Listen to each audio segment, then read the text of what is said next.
All right, we've covered how to create tables, which can help Thomas focus on smaller sets of data for his sales data project. But it would be nice if he could show that data in a more organized and professional manner. To accomplish that, let's explore how Thomas can format tables. Let's start with the Table Design Contextual tab and briefly explore the various groups, commands, and options that they contain. Let's start with the groups. They are Properties Group, the Tools Group, the External Table Data Group, the Table Style Options Group, and the Table Styles Group. Now let's explore each one of them.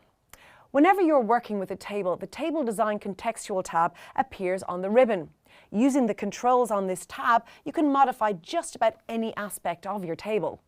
In the Properties group, you can view and edit the current table's name. You should always name your table so that you will know what it is. One of the benefits of naming your table is that the table name is visible from anywhere in the workbook, so you can refer to it in formulas, for example. And keep in mind that rules for naming tables are the same as the rules for naming cells. You can also redefine the table size using the Resize table command. Within the Tools group, you can remove duplicate values from your table using the Remove Duplicates command. You can use the Summarize with Pivot Table command to create a pivot table out of the current table. You will cover pivot tables in an upcoming lesson. And you can use the Convert to Range command to convert it back to a regular range.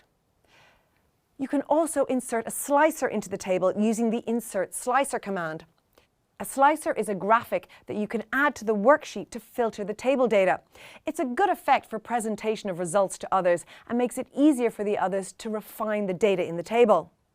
You can use the commands in the External Table Data group to export table data to other applications, as well as manage data links to external resources. Similarly, you can use the checkbox controls in the Table Style Options group to toggle on or off available table components. Finally, you can use the gallery of styles displayed in the Table Styles group and apply them to the current table. Now that you have explored the Table Design Contextual tab, let's see how Thomas can format his table to show sales data in a more professional way. Similar to cell styles, table styles are pre-configured formatting options that can be applied to tables. With table styles, you can quickly apply a splash of color to your tables and in some cases enhance their readability.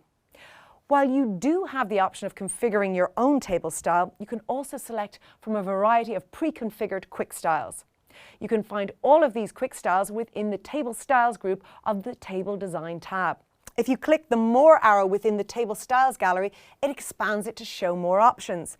When you click any style option inside the Table Styles gallery, it gets applied to the current table. Finally, to clear an applied style, you can click the More arrow within the Table Styles gallery and then click Clear. The table is then displayed with no style at all. You've just seen how to apply styles to tables so Thomas can present them in a more professional manner. Let's now look at how Thomas can customize row display.